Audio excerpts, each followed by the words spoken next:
اور مشکات میں 2008 ہے کہ نبی صلی اللہ علیہ وسلم کو ایک دفعہ قے آئی تو آپ نے روزہ افطار کر لیا، یعنی کھول لیا. قے آئی تو روزہ کھول لیا کمزوری کے سبب. یہ کمزوری کا لفظ میں کیوں بول رہا ہوں؟ کیونکہ صحیح بخاری میں موجود ہے تعلیقاً 1938 کی ہیڈنگ کے اوپر حضرت ابو ہریرہ کہتے ہیں جب کوئی شخص قے کرے تو روزہ نہیں ٹوٹتا کیونکہ اس سے تو چیز باہر آتی ہے اندر نہیں جاتی.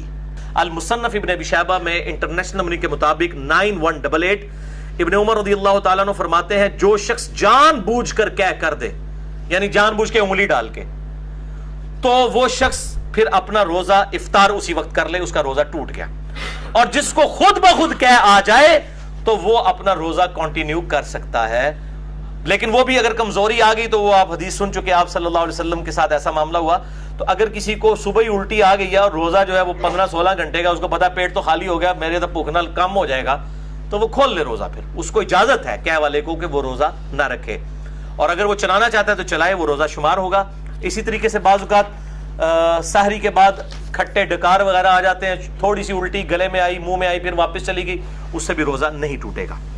البتہ عورتوں کو جو مینسز والا ایشو ہے اس پہ اجماع ہے کہ اسی وقت روزہ ٹوٹ جائے گا، چاہے افطاری سے 1 منٹ پہلے بھی اگر ایسا معاملہ ہوا تو روزہ اس کا ٹوٹ گیا، اس ایک روزے کی قضا کرنے ہوگی.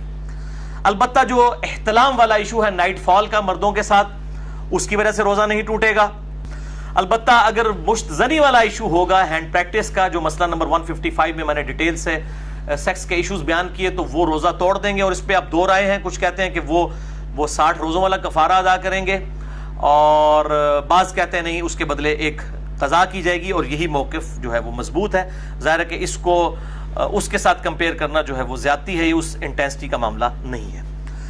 اب دوسری مین چیز جو سورۃ البقرہ کی 187 نمبر آیت میں آئی کہ دوسری جو مین چیز جس سے روزہ ٹوٹ جائے گا وہ بیویوں کے ساتھ ازدواجی تعلق والا معاملہ ہے. اسی کانٹیکسٹ میں بخاری اور مسلم میں حدیث ہے، مشکات میں 2000 نمبر ہے اس کا، کہ اما عائشہ رضی اللہ تعالیٰ عنہ کہتی ہیں کہ آپ صلی اللہ علیہ وآلہ وسلم روزہ کی حالت میں اپنی بیویوں کا بوسہ بھی لیا کرتے تھے اور گلے بھی لگا لیا کرتے تھے، لیکن آپ صلی اللہ علیہ وسلم تم سب سے زیادہ اپنی خواہش پر قابو رکھنے والے تھے. یعنی وہ اس سے زیادہ پھر آگے نہیں جاتے تھے کہ اگر کوئی اس سے بھی آگے چلا گیا اور ازدواجی تعلق قائم کیا پھر تو روزہ ٹوٹ گیا.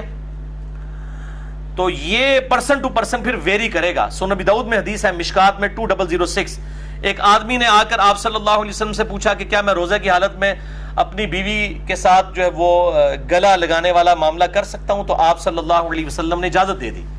پھر ایک اور شخص آیا، اس نے یہی سوال کیا، آپ نے اجازت نہیں دی. اور حضرت ابو ہریرہ کہتے ہیں پہلا شخص جس کو اجازت دی تھی وہ بوڑھا شخص تھا، اور جو دوسرا تھا وہ جوان تھا، اس کو آپ صلی اللہ علیہ وآلہ وسلم نے اجازت نہیں دی. تو اب یہ ڈیپینڈ کرتا ہے، بوڑھا جوان ہونا بھی ضروری نہیں ہے کہ جو شخص اس حوالے سے قابو رکھ سکتا ہے اس کے لیے اجازت ہے، جو نہیں رکھ سکتا اس کے لیے پھر اجازت نہیں ہوگی. اب میرے بھائیوں اسی کانٹیکسٹ میں کچھ ایسے اعمال ہیں کہ جو روزہ کی حالت میں کر سکتے ہیں، اور کچھ ایسے ہیں جن کو کرنے سے روزہ نہیں ٹوٹے گا. وہ بھی سن لیجئے.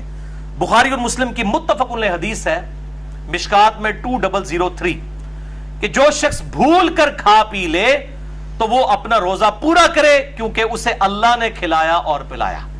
لیکن یہ جو ساتھ بیٹھے ہوئے ہیں نا، ان کی ذمہ داری ہے کہ اس کو یاد کروائے کہ بھائی تو روزہ رکھے ہے. بعض لوگ کہتے ہیں نہیں جی کھانے دیں اس کو، خیر ہے بیچارہ، اس کو اللہ کھلا رہا ہے، کھلا. نہیں نہیں، فوراً بتائیں، شرعی حکم اس کو بتائیں کہ تیرا روزہ ہے، اور وہ روزہ پھر وہ جس طرح اس کو پتا چلے گا اسی وقت اس کے منہ میں بھی جو لقمہ ہے اس نے پھینک دینا ہے.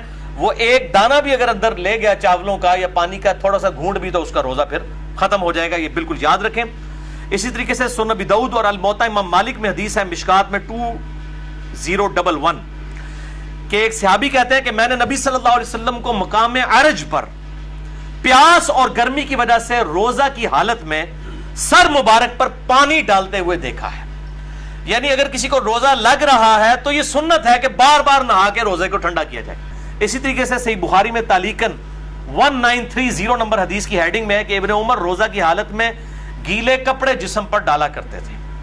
یہاں پہ بھی ہمارے پنجاب کے اندر رواج ہے، جب زیادہ گرمی ہوتی ہے لوگ رومال جو ہے وہ گیلا کر کے کپڑوں کو بھی گیلا کرتے ہیں.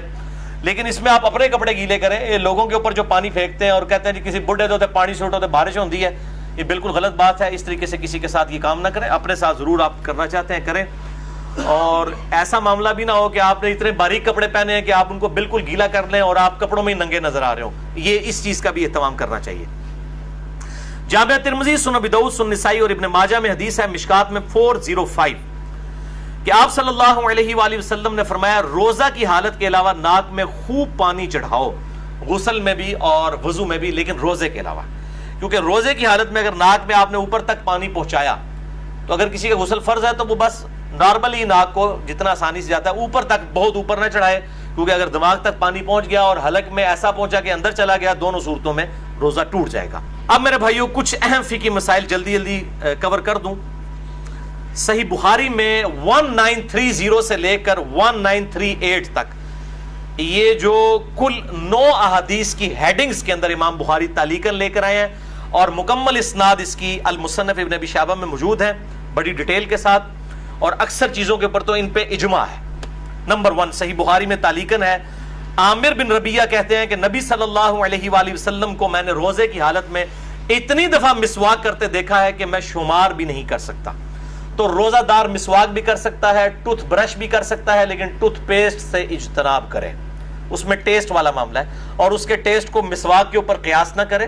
البتہ اگر کوئی ٹیسٹ والا معاملہ کر بھی لیتا ہے تو روزہ نہیں ٹوٹے گا, کیونکہ جب تک حلق سے نیچے نہیں جاتا روزہ ٹوٹے گا نہیں, بچنے میں عافیت ہے. صحیح بخاری میں تعلیقاً انس بن مالک کا قول ہے کہ روزہ دار سرما بھی لگا سکتا ہے آنکھوں کے اندر, لیکن آنکھوں میں دوائی نہ ٹپکائیں, کیونکہ دوائی وہ سیدھی گلے کے حلق تک پہنچتی ہے. صرف سرمے کا مسئلہ ہے یا پانی کا, وہ جائز ہے. صحیح بخاری میں تعلیقاً ابن عباس کا قول ہے کہ روزہ دار ہنڈیا کا ذائقہ بھی چکھ سکتا ہے. چکھنے اور کھانے میں فرق ہے. چکھنا جو ہے وہ زبان کی نوک کے اوپر ہوتا ہے, یعنی نمک مرچ کو چکھ کے پھر تھوک دے. صحیح بخاری میں تعلیقاً حسن بصری تابعی کا قول ہے کہ اگر حلق میں خود بخود مکھی چلی جائے کسی کے تو روزہ نہیں ٹوٹے گا. صحیح بخاری میں تعلیقاً عطا بن ابی رباح کا قول ہے کہ اگر کلی کر کے پانی ایک دفعہ گرا دیا جائے, اس کے بعد جو تھوک میں نمی ہے حلق سے نیچے چلی جائے تو وہ روزہ نہیں توڑے گی, اور یہ مشکات میں 2018 پہ موجود ہے. بعض لوگ اتنے وہمی ہوتے ہیں, وہ جناب وضو کرنے کے بعد 10 دفعہ 20 دفعہ تھوکتے رہتے ہیں. ایک دفعہ تھوک دیا, اس کے بعد جو نمی ہے وہ اندر چلی گئی, اس کی وجہ سے روزہ نہیں ٹوٹے گا. اللہ تعالیٰ نے لا یکلف اللہ نفسا الا وسعها, اور اس حوالے سے یہ جو شیطان کی پیروی ہے جو یہ بار بار جو لوگ اس حوالے سے کام کرتے ہیں.